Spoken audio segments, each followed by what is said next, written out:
guys, so this machine right here is a slice seeder. I use it as a verticutter. This is my secret weapon for making the grass go from tall to short and thinning it out. So with short cut turf, you get a little pillow layer of thatch and it just gets thicker and thicker and thicker and causes a washboarding issue with the cylinder mower.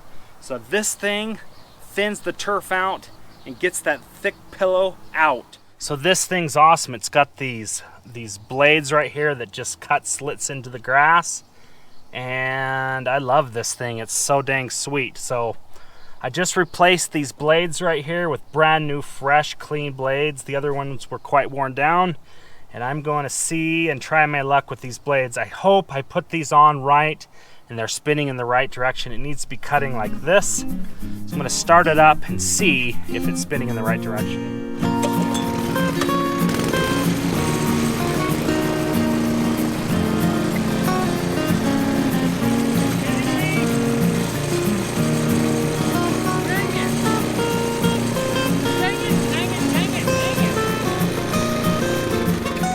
Pretty sure you guys are about to witness a piss her off her moment right here.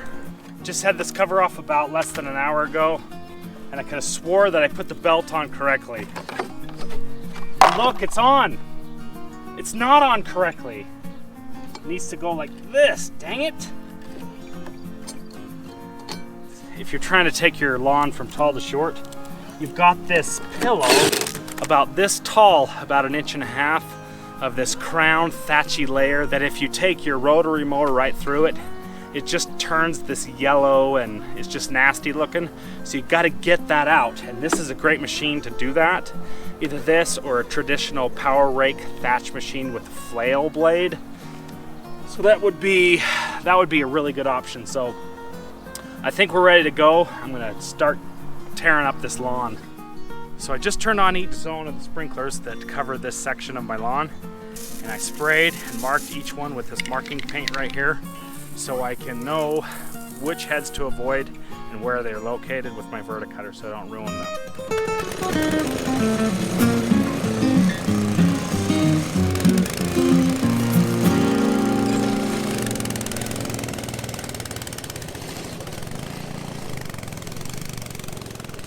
So I put the blades down all the way, and it's too strong. It's pulling up quite a bit of this. That is a good thing, and I want it quite thinned out quite well, but I don't know if I can pull that off because the machine doesn't have enough power and it kind of bogs down going that deep. But I'm down like 3/4 of an inch, which is awesome. I love this machine.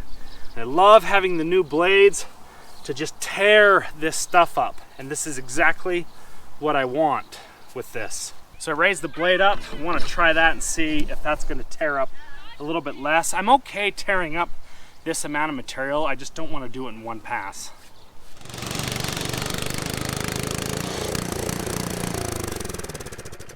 This thing is killer, kick butt, awesome. This thing will transform your lawn if you want to go from tall to short. Between a cylinder mower and this verticutter machine, that's really all that you need, other than the spreader and the fertilizer and the sprayer and all the rest of the stuff I use. But the two main things are this slice SEEDER verticutter and the cylinder mower. I tell you, it is incredible.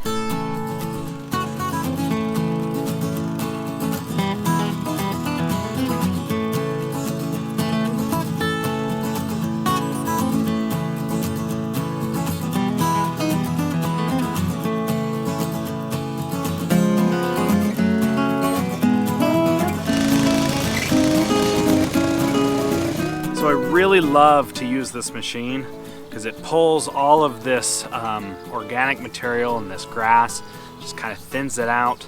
The lower you cut, the thicker and more dense the turf becomes. I know it's kind of contrary to what a lot of people say.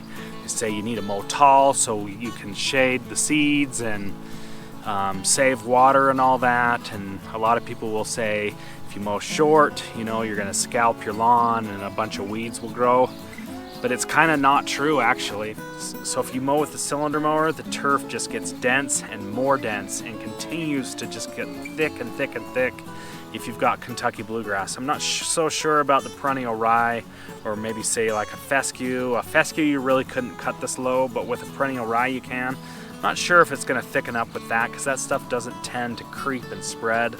But with the Kentucky blue, it just gets thicker and thicker, and you have to kind of thin it out. So last year I made a video with a manual thatch rake, kind of pulling and tearing the turf and kind of pulling this stuff out. And I was doing it manually with that rake, and a lot of people commented and said, you know, that's way too much work, and it really is too much work. So that's why I have this verticutter machine. I specifically bought it to kind of do this and to kind of rough up the turf for when I wanted to overseed, but it works really good for thinning out the turf like this. So I like to do this in about the spring and usually in the fall. Today is the 14th of July, and so I don't generally like to do it in the middle of summer, but it just kind of worked out like that. So this morning I mowed this section in a double-double pattern, and it was kind of a shame to put all that work to the mowing just to go verticut. I didn't really have the plans to do the verticutting today. So there's two ways you can kind of pick this up. I generally will take my rotary mower with a bag and kind of vacuum it all up, or you can come out here with a rake and kind of rake it up and bag it up and get rid of it. But I generally will just get out my rotary mower and kind of vacuum it up. But yeah, this is easy to do. For me, it's fun. I enjoy being out here, and the reward is just so great once this is done. Like this, seeing all of this grass laying on top of the turf here, it makes me happy. I know it sounds crazy, but just seeing all that material up is awesome.